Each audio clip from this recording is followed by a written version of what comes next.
Сегодня моя проповедь, она называется «Искать Бога во всякое время». Искать Бога во всякое время.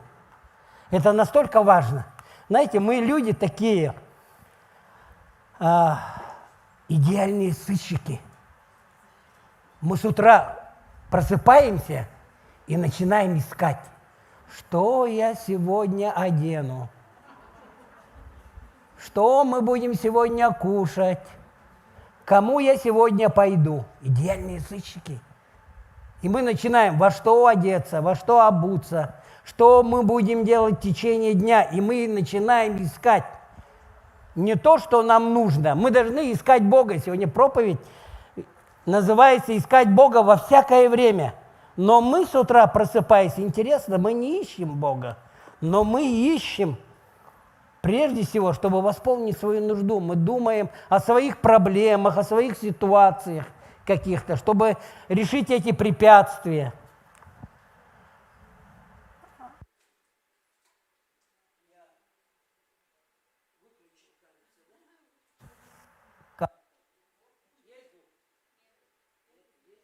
Сейчас есть? Ага. Давайте мы откроем Псалом 101. Псалом 101. Татьяна, можешь забрать эти очки? Мне нужны другие. Я думаю, что так плохо вижу. Спасибо, Танечка. Давайте мы откроем. Но прежде, знаете, я что хотел сказать? Я хотел бы сказать такую вещь, чтобы потому что ко мне как-то подходили тоже люди, я хочу сказать, что в этой церкви пастор Алексей, все вопросы он решает. Но он мудрый пастор, он не сам решает, он не тиран, он решает всегда, советуясь с людьми. Потому что пастор, он здесь в церкви. И этот вопрос, я думаю, отпал сразу у всех. Псалом 104 открой.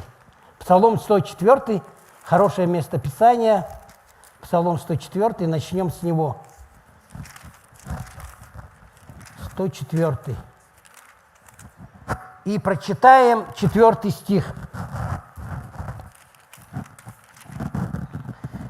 «Ищите Господа и силы Его, ищите лица Его всегда». Видите, прежде нам нужно с утра, когда мы просыпаемся, нам нужно искать Его лица. Это призыв всего Священного Писания. Что в Ветхом Завете, что в Новом Завете Бог призывает.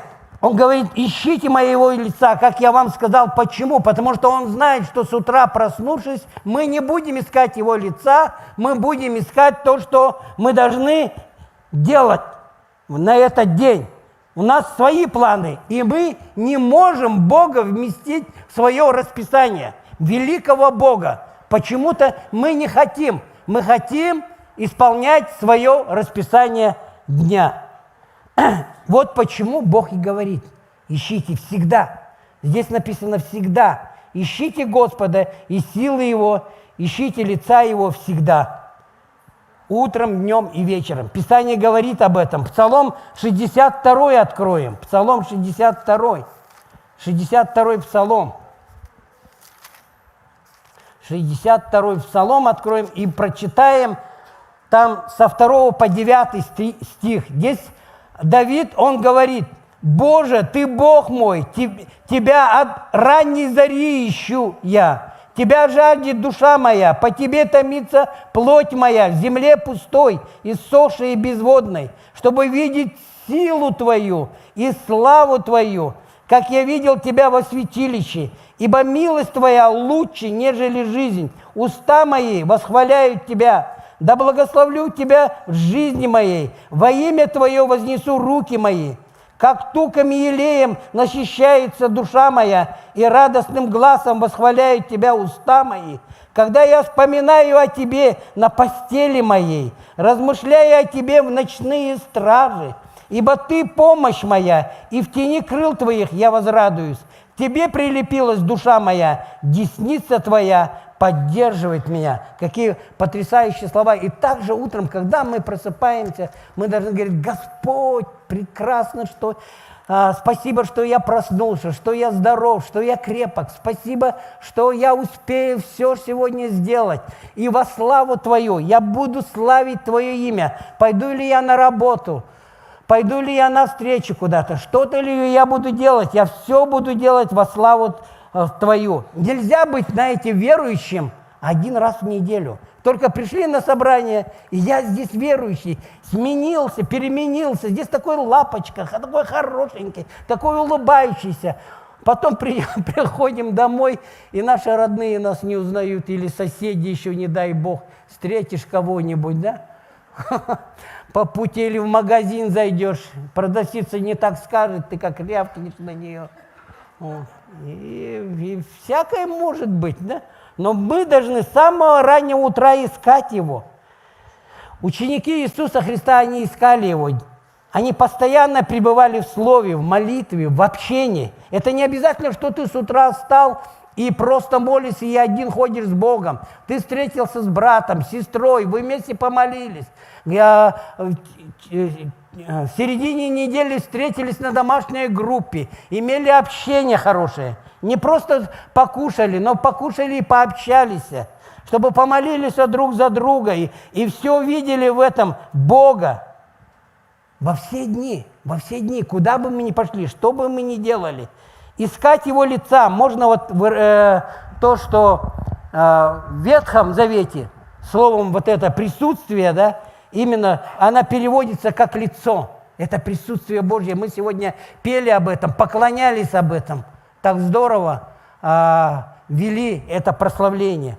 О том, что присутствие Божие переводится как лицо. Быть перед лицом значит быть в Его присутствии. Когда нет Его присутствия, все сухо. Мы иногда настолько знаем Писание, знаем, разговариваем друг с другом, но присутствия Бога нету. Просто одна информация. Должно быть присутствие, чтобы созерцать Его присутствие, чтобы Он был, чтобы Он прикасался к нам, чтобы Он говорил нам. Это постоянный поиск, знаете, постоянный поиск. Это настройка разума, знаете, настраиваем разум свой. Это как радио, знаете, у радио, мы в советское время, когда жили в деревне, у нас радио утром маяк там настраивает, да. Доброе утро, друзья там или товарищи. Воскресное доброе утро. И Господь, Он говорит, сегодня воскресное доброе утро. Бог говорит нам с самого раннего утра, Он начинает разговаривать, когда мы открываемся перед Ним и начинаем настраиваться. Свой приемник, свой дух настраиваем, свой разум. Мы концентрируемся, наш фокус, фокусируемся, внимание наше, разум наш. Знаете, вот он фокусирован на Боге, и сердце наше тогда начинает влечет Богу. Наше сердце, оно начинает привлекать, тянуть к Богу. Знаете, и эта настройка ясно, четко, когда мы настраиваемся, мы слышим голос Бога. И Бог, Он начинает говорить тогда в нашу жизнь, начинает говорить. Знаете, бывает время, вы, может, замечали, что оно не всегда настраивается. Наш приемник, он не настраивается настолько, чтобы получить из этого источника. Наш приемник, он как бы вот... Бывает же, когда раньше транзисторы мы эти настраивали в советское время, ловили там голос Америки или что-то, ловим там, пытаемся поймать, да, настраиваем. И потом, когда... словим, знаете, вот эту станцию, откуда идет источник, откуда идет этот радиосигнал, тогда мы настраиваемся, и тогда мы слышим ясный, четкий голос, голос Божий. Но бывает, когда мы просто суетимся, бегаем что-то, и Бог, Он всегда рядом. Мы должны ясно, четко уяснить, Бог, Он всегда рядом с нами. Но мы сами иногда... просто завешиваем завесу, бегаем по своим делам, делаем свою, как нам комфортно. А Бога нет, у нас здесь занавеска, шоры. Знаете, и мы бегаем по этой жизни, что-то делаем, про Бога забыли, здесь провалились, там не получилось, что-то получилось, связи какие-то у тебя есть. Мы все надеемся на свои связи, на человеческие какие-то. Алло, поможешь здесь мне, там поможешь. И Бога нету в этом, понимаете, Бога нету. Нету Его присутствия. Мы сами, Он всегда рядом, и Он говорит, убери эту завесу, убери эту преграду. Хочу послать тебе ангелов, которые бы служили тебе, послать тех, где я правильно направляю. Бог, Он говорит, я всегда с вами. До скончания этого века я всегда с вами, Он говорит в Писании. Давайте посмотрим, как Его искать. Посмотрим на некоторые вещи, как Его искать. Первое – это читать, конечно, Его Слово. Когда мы читаем Его Слово, когда мы читаем, изучаем Библию, Он начинает говорить через отсюда. Не обязательно, что Он говорит там своим голосом, мы ищем там какие-то голоса, и не туда попадаем, и потом заболеваем, и потом бесы используют это, и они начинают говорить, потому что в Писании написано, что сатана придет в виде света, он придет. Он не придет с рогами, с хвостом, он придет и будет обольщать. В виде света придет и будет говорить. И поэтому нам нужно Писание, и поэтому Бог дал нам это Писание, чтобы мы смотрели и изучали Библию. И Бог начинает нам говорить. И мы получаем ответы на многие наши вопросы. Мы получаем ответы через это Писание. Знаете, я хотел бы рассказать одну правдивую историю. Знаете, и Бог может говорить через Писание сверхъестественно даже. Знаете, одна история, одна женщина, она из-за своей греховности потеряла свою семью, мужа, детей. И она 25 декабря, это было Рождество, ей было 37 лет, запомните, ей было 37 лет. 25 декабря, в день Рождества, она шла по улице, и она не пошла в церковь, она должна была пойти в церковь, она уверовала, должна была пойти в церковь.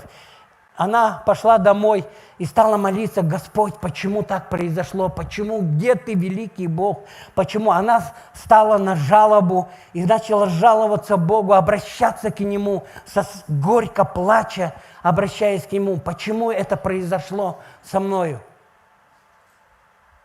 И Бог ей говорит: смотри на меня, смотри на мое лицо, смотри на мое слово. И она открыла местописание. Давайте его откроем. Иеремия, 52 глава. И она просто открыла местописание, услышав, что Бог сказал ей: открой местописание.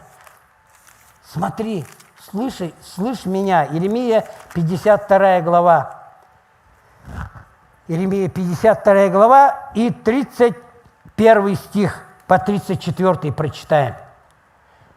Ей было 37 лет, и вот она читает. В 37-й год после переселения Иоакима, царя Иудейского, в 12-й месяц, 25-й день, 25-е Рождество. Ей 37 лет, Бог начинает говорить ей, показал ей, и она читает это. Она хотела покончить с собой уже. И он говорит ей: 25-й день месяца. И там говорит: царь такой-то вавилонский, первый год царствования своего, возвысил Иоакима, это царь был иудейский, которого пленили, их пленили всех. Вот. И он его освободил. Он дал ему свободу, этому иудейскому царю.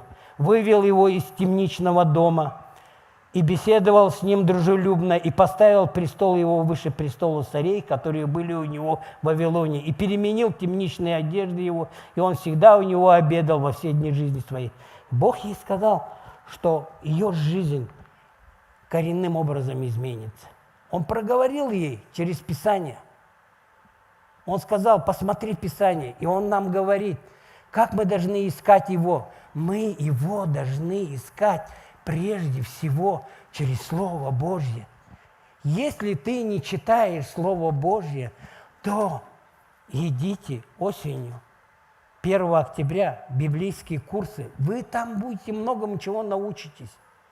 Знаете, вы быстро через этот год, который вы будете учиться, вы пройдете как через какой-то конвейер, или вы будете лично сами 25 лет изучать эту Библию, ничего не понимая. Кому-то обращаясь, объясните это местописание, объясните это местописание. Вы в ускоренном темпе будете проходить там, качественно очень будете проходить, качественно. И он говорит через свое слово, говорит нам, обращается. Когда мы встаем и утром начинаем читать, как я говорил, у меня есть проповедь такая, я ее в Бердянсках еще раньше проповедовал. Полкило здоровой пищи.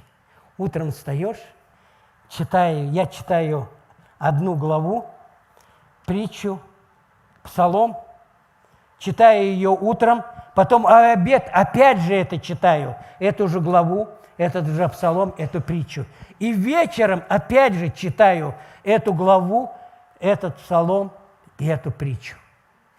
И потом у меня картина такая нарисовывается. Я вижу, как Иисус идет. Я вижу, как больные к Нему идут. Я вижу, как к Нему толпы народа стремятся. Как Иисус молится. Картина, она вырисовывается только тогда, когда чем ты наполнен. Чем ты наполнен. Когда мы приходим, мы всегда спрашиваем. Я прихожу, спрашиваю у Саши, как дела? Все, слава Богу. У нас один ответ. Все, слава Богу. Хотя у нас не все, слава Богу. Но мы все время привыкли настолько автоматом говорить, у меня все, слава Богу, а там хвост проблем. Мне нет сказать честно, брат, помолись за меня, вот мне такая ситуация, хочу открыться тебе, рассказать тебе. Хочу поделиться с тобой об этом. Знаете, полкило здоровой пищи, и когда мы так делаем, немного, это же совсем немного, Читать 3 раза в день, это здоровое. Мы же утром встаем, завтракаем. Вы же завтракаете. А почему нельзя позавтракать Словом Божьим, прежде чем позавтракать за столом физически? Нужно позавтракать. Это здоровая пища. Здоровее нету.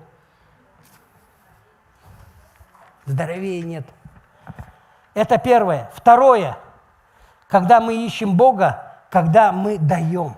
Откроем Матвея 6 главу. Матвея 6 глава.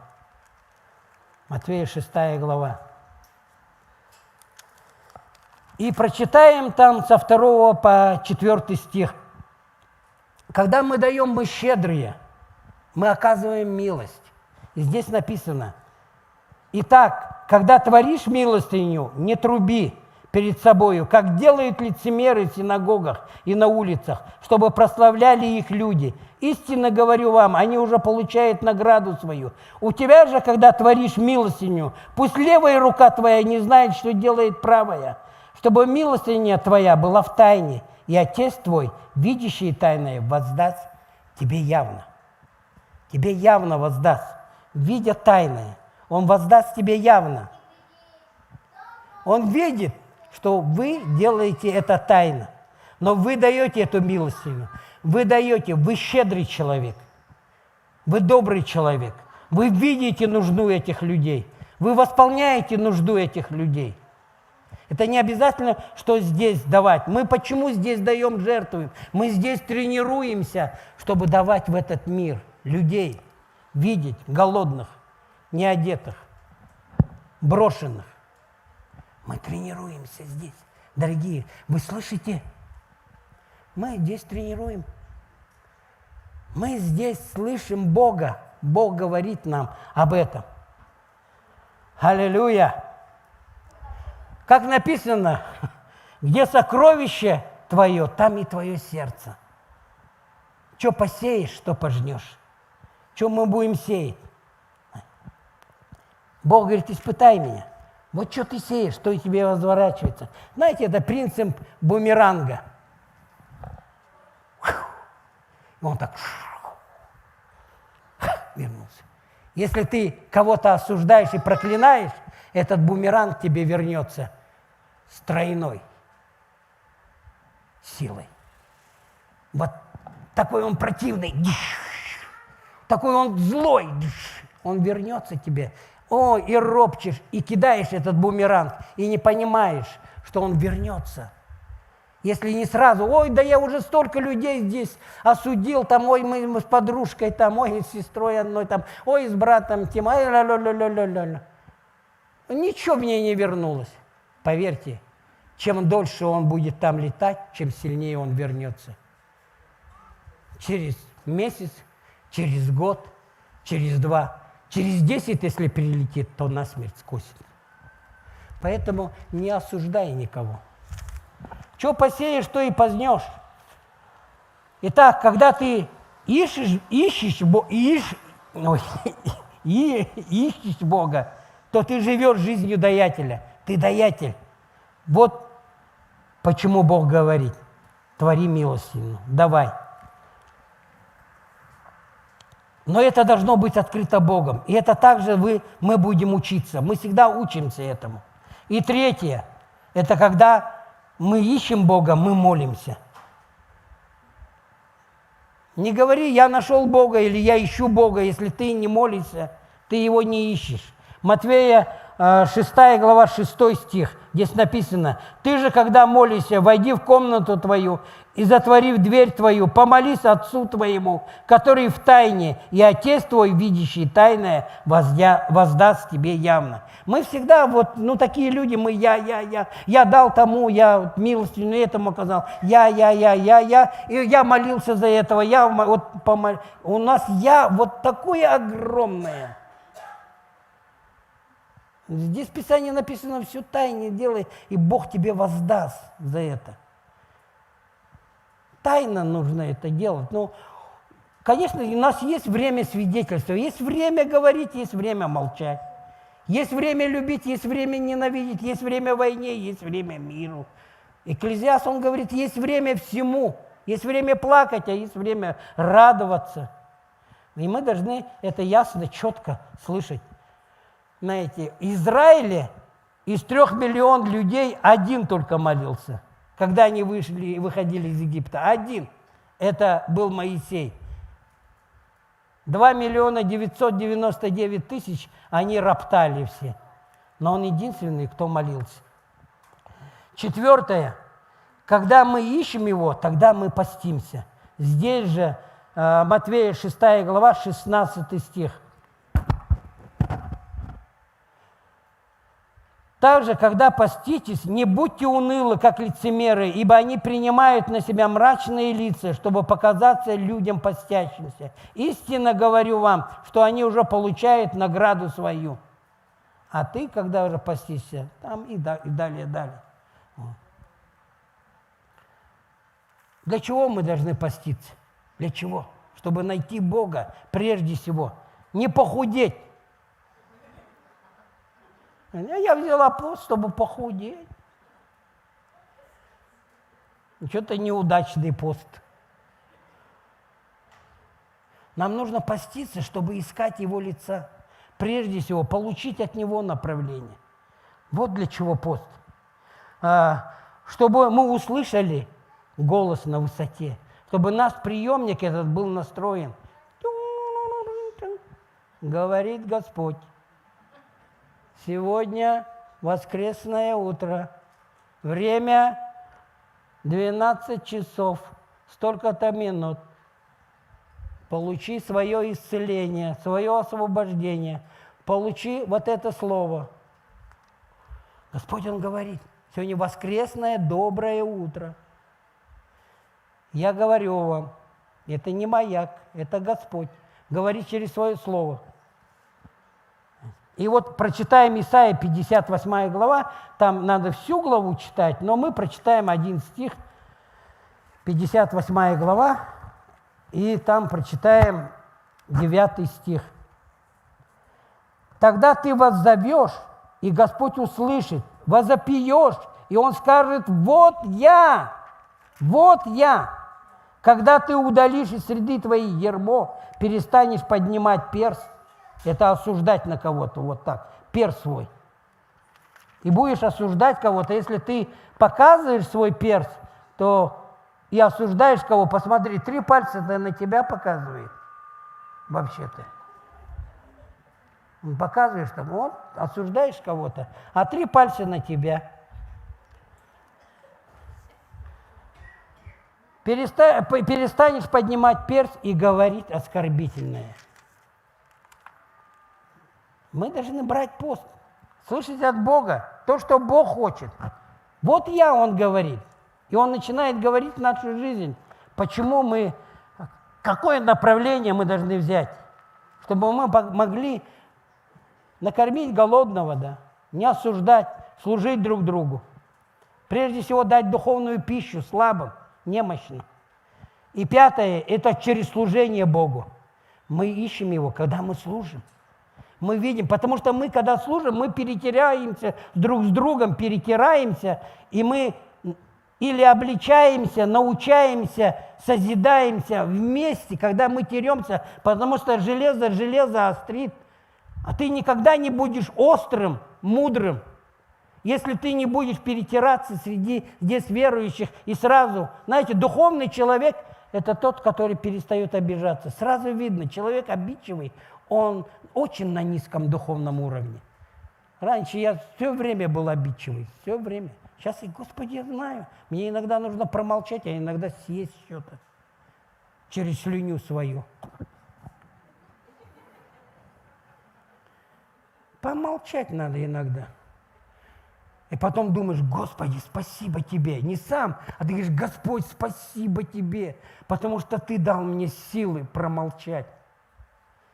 Потому что широко открывает рот, тому не миновать беды. Знаете, а мы сразу же себя начинаем защищать. У нас есть защитник. Это Иисус.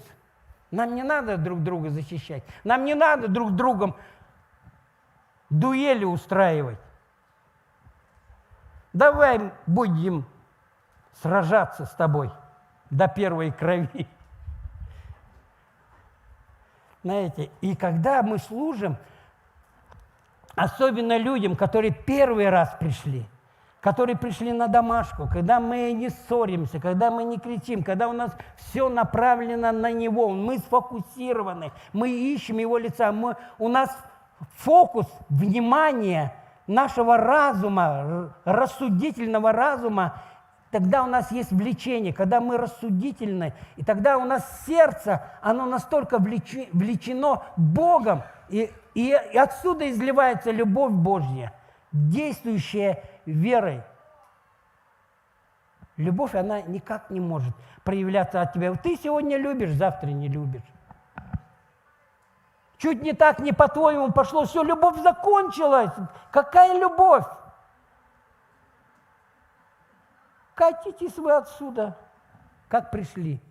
Нет. Мы должны, духовные, должны сносить немощи слабых.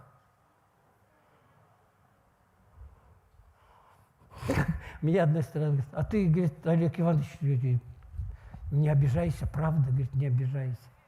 Я говорю: я человек, я обижаюсь, но я знаю, как дальше себя вести, как выйти с этой обиды, как разобраться с этой обидой, как промолчать.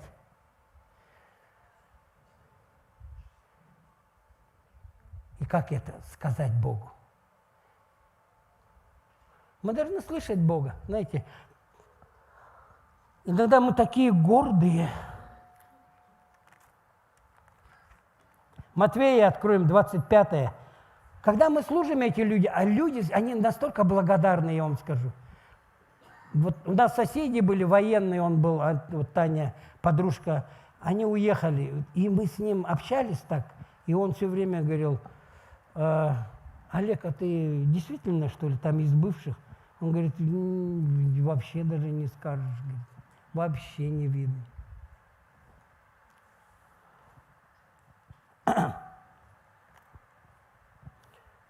Давайте мы откроем Матфея, 25 главу. Матфея, 25 глава. Матфея, 25 глава, и там прочитаем с 35 по 40. Ибо алкал я, и вы дали мне есть, жаждал, и вы напоили меня, был странником, и вы приняли меня, был наг, и вы одели меня, был болен, и вы посетили меня, в темнице был, и вы пришли ко мне. Тогда праведники скажут ему в ответ: Господи, когда мы видели Тебя алчущим и накормили Тебя, или жаждущим напоили, когда мы видели Тебя странником и приняли, или нагим и одели, когда мы видели Тебя больным или в темнице и пришли к Тебе. И царь скажет им в ответ: истинно говорю вам, так как вы сделали это одному из сих братьев моих меньших, то сделали мне.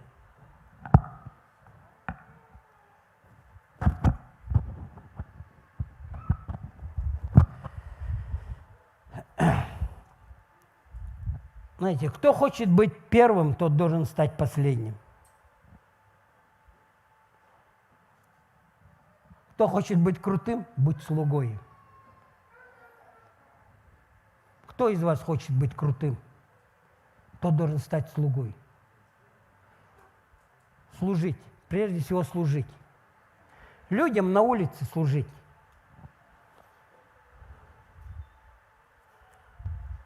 Мы как церковь должны это делать. Должны делать это. Давайте мы посмотрим, что мешает нам искать Бога. Первое – это гордость. Бог гордым противится, смиренным дает благодать. Откроем Псалом 9. Псалом 9, 25 стих. Псалом 9, 25 стих. В надмении своем нечестивый пренебрегает Господа, не взыщет. Видите, он не ищет. Гордый, он не ищет Бога. Ему не нужен. Он все сам делает, он крутой. У него денег полный, связи полно. Он крутой. Ему Бог не нужен, он гордый, он все напыщенный ходит. Весь в золоте там, на крутой тачке, у кого крутое, там, дача, машина, квартира. Ничего, никто в этом доме не бывает, кроме его красавицы.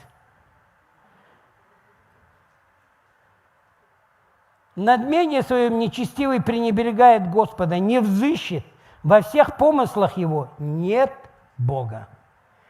Нет Бога. Сказал безумец в сердце своем: нет Бога. Он безумный человек только может сказать: нет Бога. Нет. Нет места для Бога. Нету. Я. Такое здоровое я. Бог создал нас для своей славы, не для нашей. Но всегда найдутся люди. Вы разве не замечали? Люди, когда вы служите людям, искренне это делаете от всего сердца, люди настолько благодарны вам. Разве это не слава Божья? Кусочек маленькой славы. Он приходит и говорит: спасибо вам, обнимает вас. Он от счастья плачет. Вы видели людей, когда ты служишь людям, они от счастья плачут. А что ты плачешь? А мне радостно. И плачет сидит. А что плачешь, если тебе так хорошо? А я от счастья плачу. Мне так хорошо не было уже 10 лет. Вы слышали так, когда служишь людям?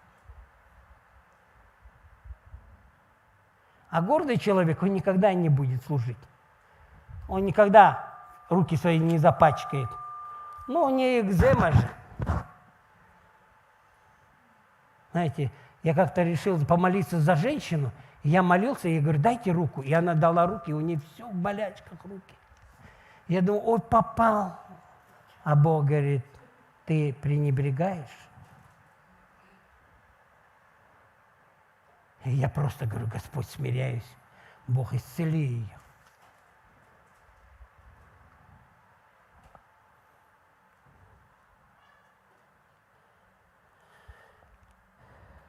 Второе – это суета-сует.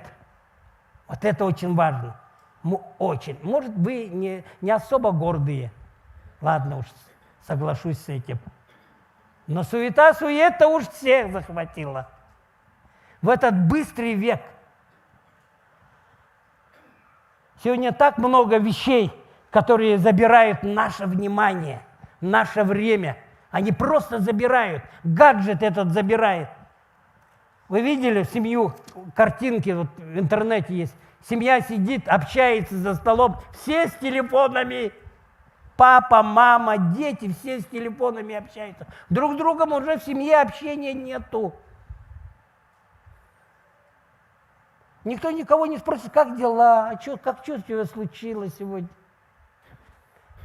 Никто не решает эти вопросы, а почему так случилось с тобой. А давайте помолимся, давайте решим. Мы все в интернете находим. Там вся психология. Забил сразу. Любого психолога нашел. Вот ответ. Ответ. Здесь, папа. Не надо мне про Бога. Вот здесь все написано. Такая-то мне Розалия написала сейчас.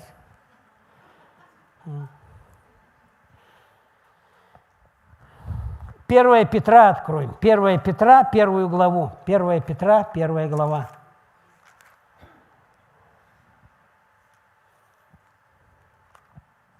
Первая Петра, 1 глава, и там прочитаем 18-19 стих. Так, не то открыл. «Зная, что нетленным серебром или золотом искуплены вы от суетной жизни, преданной вам от отцов, но драгоценной кровью Христа, как непорочного и чистого ангса». Нетленным серебром или золотом искуплены от суетной жизни. Знаете, английский перевод говорит здесь, суетная жизнь переводится как бессмысленная, бесполезная жизнь. Английский перевод Библии говорит об этом. Бесполезная жизнь. Суета, она отдаляет нас. Мы все время носимся, что-то решаем, то купить, это перевести, то сделать все время. И вот Бога нету, вот Бог все под этой шторкой. Вы все решаете. Алло, да, здесь решили, там, алло, да. И здесь Бога нету. Вот все. Бог говорит, убери занавеску эту страшную. Ой, начали занавеской. Фиолетовая. И все делаем, бегаем, суетимся. Делаем. Я это сделал, я это... Все я. И Бог говорит, ясно, четко. Это бессмысленная жизнь, бесполезная жизнь. Давайте мы рассмотрим историю Захея. Мне очень нравится эта история. Я ее все время браткам рассказывал. Историю Захея. Потому что он был сборщик налогов. Я деньги собирал. Правда, не для Бога. Криминал, собирал деньги, ходил сборщиком. И мне эта история нравится, и прочитаем ее. Давайте мы ее прочитаем, откроем Луки. Очень хорошая история, как он искал Бога. Луки, 19 глава. Луки, 19 глава.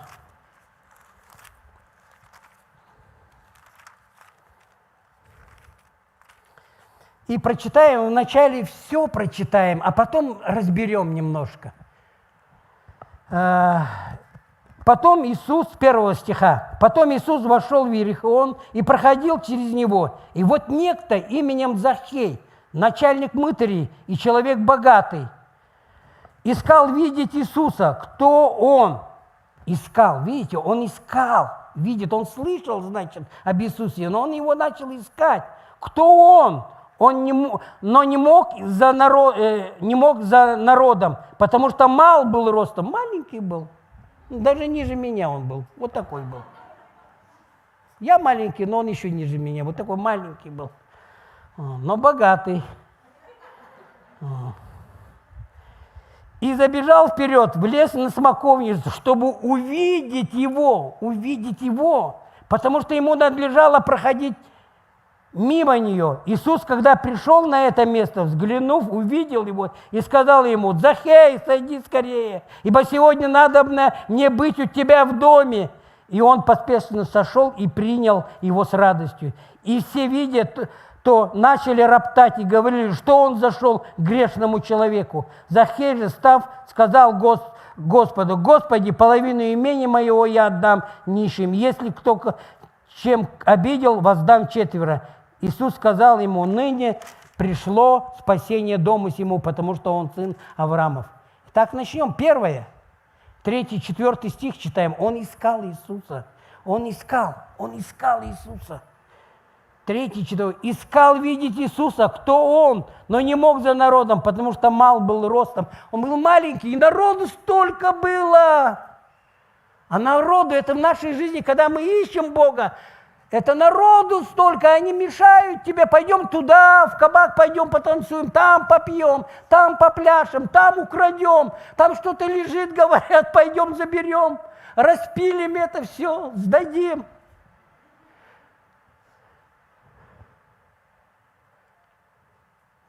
И это народ, это как препятствие, столб по народу. И в этом мире, когда эта толпа народа, они все соблазняют тебя. Туда пошли, сюда пошли, это сделаем, то сделаем, ты не то делаешь, вот это надо делать. И вот нам нужно на высоте услышать голос Господа. Нам нужно забраться всем своим сердцем, всем своим разумением. Нам нужно подняться на эту высоту, на Божью высоту, чтобы услышать голос Его на высоте. Он сказал: «Вот я, что тебе надо?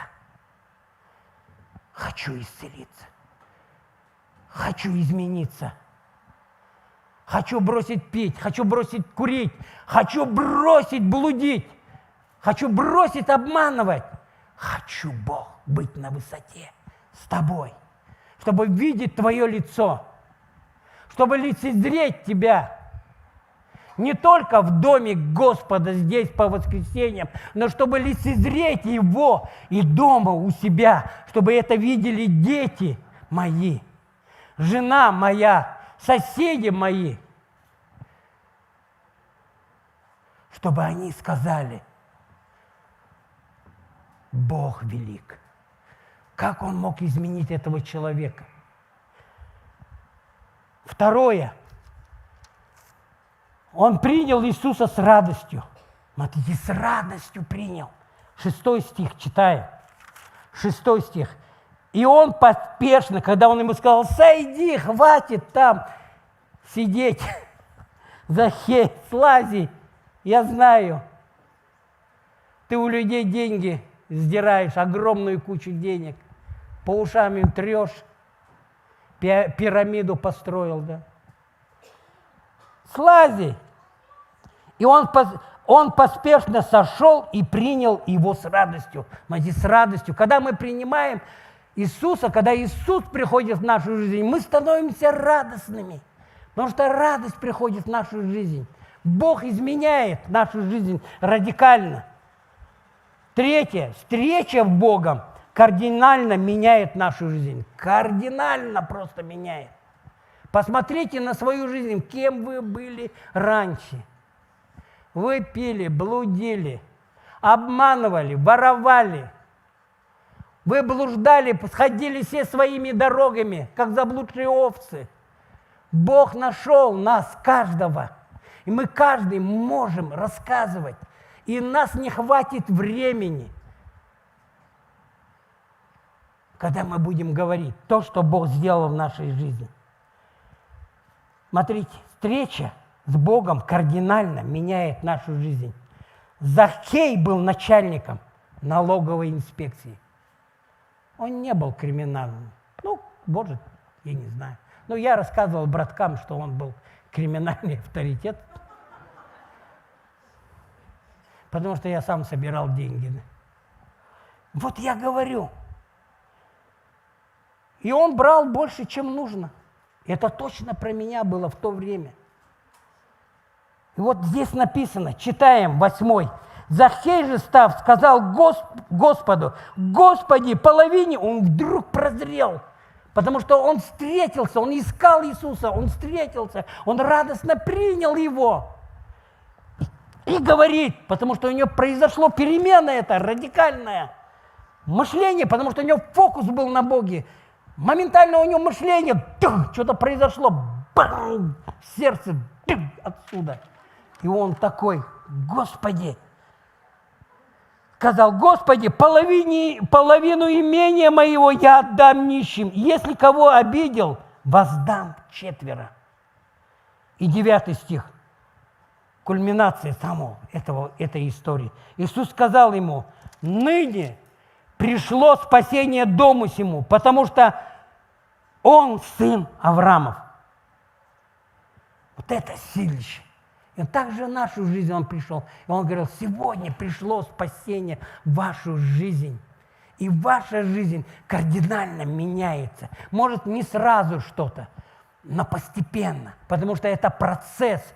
Не может сразу. Можно сразу освободиться от алкоголя, от курения, от еще от чего-то, каких-то вещей, как это произошло в моей жизни. Но процесс всей жизни – это война, гражданская война. Это здесь, в нашем разуме идет гражданская война. Хочу Богу, не хочу Богу. Пойду к Богу, не пойду, а меня обидели, а мне нужно прощать. И вот эта война идет. Мои мысли, мои скакуны, они скачут. И думаешь: Господи, когда закончится эта бомбардировка? Дьявол, он атакует разум, он знает, что атаковать. Он знает наши все слабые места, и он атакует только то. Он меня не атакует уже наркотиками, табакокурением, там, какими-то другими вещами. Он знает мое слабое место, и он стучит туда.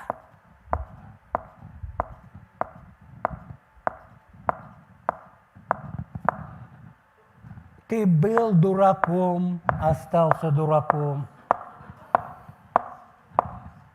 Все это обман. Старая пластинка включается. И еще найдутся такие доброжелатели, братья. Ну, он такой, ты видел, да, вот он раньше таким был, таким я остался. Доброжелатели, знаете, находятся такие, которые, еще в эту рану, значит, я тебе сейчас еще, подожди, потерпи. Я тебя вылечу сейчас и в рану в эту. И поэтому мы должны учиться у Иисуса. Учиться. Чтобы наша вера росла, мы должны... Вера откуда приходит? Вера откуда приходит? От слышания и слышания Слова Божьего. От слышания и слышания Слова Божьего. Когда мы читаем, и читаем, и читаем, и читаем, и читаем, и читаем, и читаем, и вдруг смотрим, бам, наша жизнь начинает меняться. Бам, я совсем как-то изменился в этом. Замечаете, прошло 5 лет, замечаешь, что-то у тебя в мышлении поменялось. Это же не сразу, не так быстро меняется. Это не сказки, по щучьему велению, по моему хотению. Сивка-бурка, вещая каурка, стань передо мной. Нет, это не так. Это не так. Это гражданская война, в которой мы должны победить. Мы по-любому победим, потому что с нами Бог. С нами Бог. Если Бог за нас, то против нас. Кто против нас может пойти, если Бог за нас? Никто не может. Даже когда трудные ситуации, когда даже трудные ситуации, мы должны увидеть в этом Бога, когда трудно, когда тебя плюют, когда тебе говорят гадости. Знаете, Давид, пример Давида, когда Давид, он шел со своими воинами, там слуги его шли, и Семей, это из рода Саула был, Семей такой, и он его проклинал, он ему говорил гадости, проклинал весь его род, он кидал камни в них. То воины сказали: давай мы ему голову отрубим. И Давид сказал: нет, нет, подождите, может, это Бог допустил мою жизнь, чтобы он проклинал меня, чтобы моя жизнь поменялась. Мы иногда думаем, что все должно быть как в сказке, все должно быть хорошо. Нет, так не будет. Будет только так в конце и в пути. Конечно, это в пути также будет.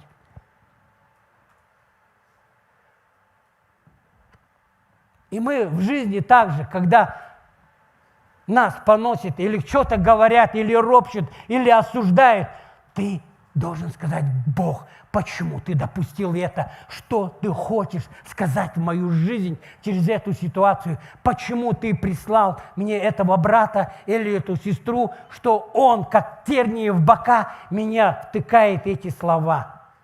Может, мне нужно в чем-то поменяться? Может, мне в чем-то нужно измениться? Не ему, а мне. А Бог с ним разберется. Как Бог сказал: не надо, не рубите ему голову. Пусть Бог поработает. Может, Бог что-то хочет сказать в мою жизнь. И, подходя к концу, я хотел бы сказать: есть награда, воздаяние. Всегда есть награда. Бог никогда нас, когда проводит, никогда Он не стоит с пустыми руками. У Него всегда руки чем-то наполнены для нас, для каждого. Откроем Евреям. Евреям 11 главу. Евреям 11 глава.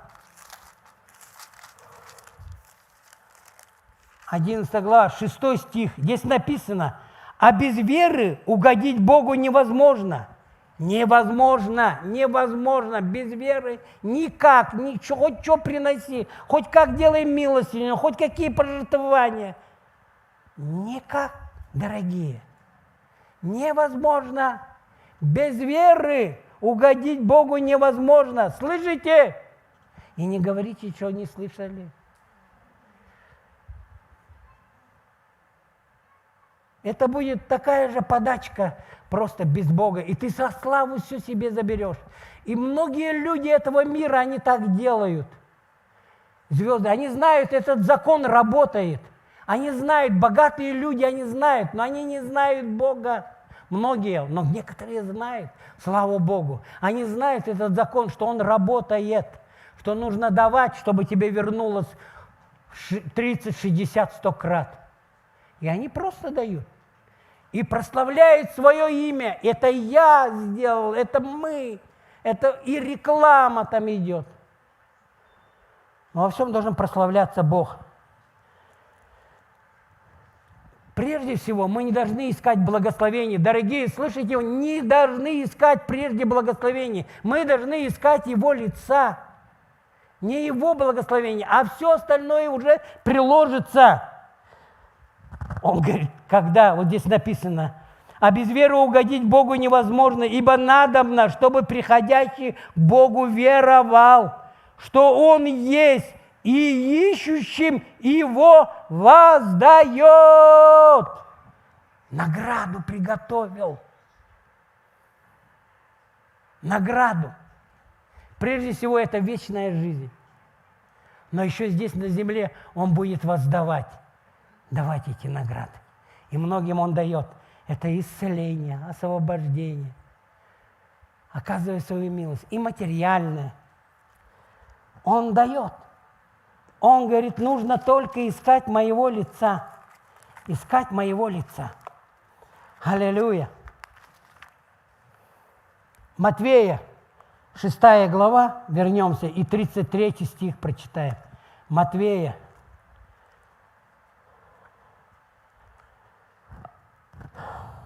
6 глава и 33 стих.